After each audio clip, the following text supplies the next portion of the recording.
boring to them and it's kind of like mundane to them on some level. And getting to tell those character stories has been a really fun part of season 5. Everything that's happened led to this moment. Your generation is do things people can't even fathom.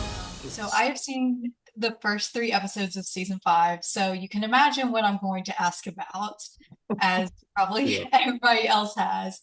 Ed Baldwin's death. I mean, why would you guys do it? That's just, it's so heartbreaking. It's it it's amazing because I think at some point I kind of convinced myself he was untouchable and immortal. Yeah. So to actually watch it was shocking. How did you guys go about the decision to end the story in his story the way you did very early in the season? Honestly, it was as hard for us as I'm sure for you. Like we've not only grown so attached to that character, but to Joel, the actor playing him. He's been with us since before the show began. So we always knew this was coming, and in order to tell this kind of story, you have to evolve the cast. But yeah, there were definitely moments where like, I mean, but we can hold on to Ed till the very end, right? Like that, like he's indestructible. But I have to say, what was very tempting though is to show a man like a character like that is so so able to take on anything. See him suddenly frail, see him his health not keep up with his own ambition. And that felt like really promising as an area for storytelling. And I think Joel felt the same. So we really wanted to lean in on it this season where while his death is shocking and it's shockingly shocking considering his age, because you really do feel like he can never die. And I think for us, we wanted to do it in an elegant way that also not only told the story of what was going on this season, but the story of his past and the journey he's been on.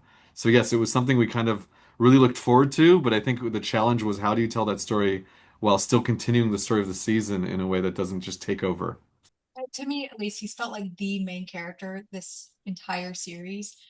With him gone now, do you see someone filling his shoes, or has the show kind of evolved to be more of an ensemble cast? I mean, I've always thought of it as an ensemble cast. I think obviously there were times where he really took to the fore because he was at the bleeding edge of the space missions and everything. But I think the trick is how we've tried to evolve this over time and bring new characters in each season to kind of keep the age of our show not from getting into like a 20 100-year-old people sitting around a table, but um, this season more than any other, I think we've had to turn a page to a new generation of people that are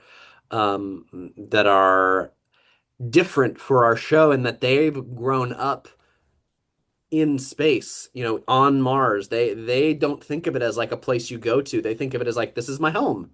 And so it's boring to them and it's kind of like mundane to them on some level and getting to tell those character stories has been a really fun part of season 5. And just getting to watch them has been such a joy as a viewer and as a fan.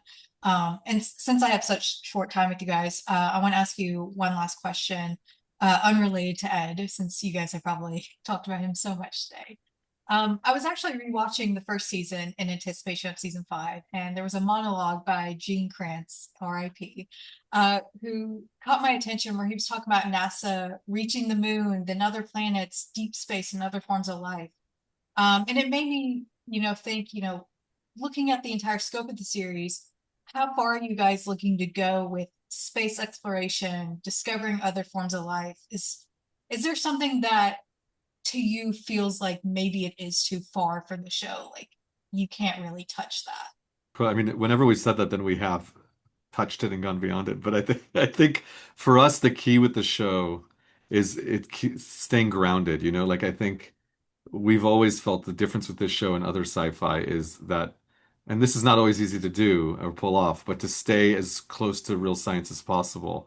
But yeah, as we're getting more and more into this like alternate future present of the show now, the science is more challenging and theoretical. We're even having our tech consultants argue with one another about what would be possible now. So I think in terms of where the show goes, that speech from Gene Kranz in season one was always our roadmap, to be honest. And I think we're getting closer and closer to it. I think we're about a season away from catching up to our present, which has always been the goal of the show. And I think, the search for life is something that is a central part of this season as well, with some of our characters. So it's definitely an area we're kind of leaning more into with season five. So a follow-up question on that. do you mean aliens or just like bacteria or something? Because I know everybody always asks, is for all mankind gonna find aliens? That's a great question. Look, there's lots of different things that could happen out in the solar system, but I think, life in all its forms is, I think, the promise of discovering that is something that's wrapped up in the space program from the beginning. And so, however it goes, I think that will always be the North Star of what people are kind of aiming for. It's a really great answer to that. Basically, no, no Non green aliens. non-answer answer. Yeah, No, let all the other shows do aliens. no, it's great. I think one of the reasons I have greatly enjoyed this show is that it's about, what humankind can discover and their limitations and pushing past that. So Yeah. that's Exactly.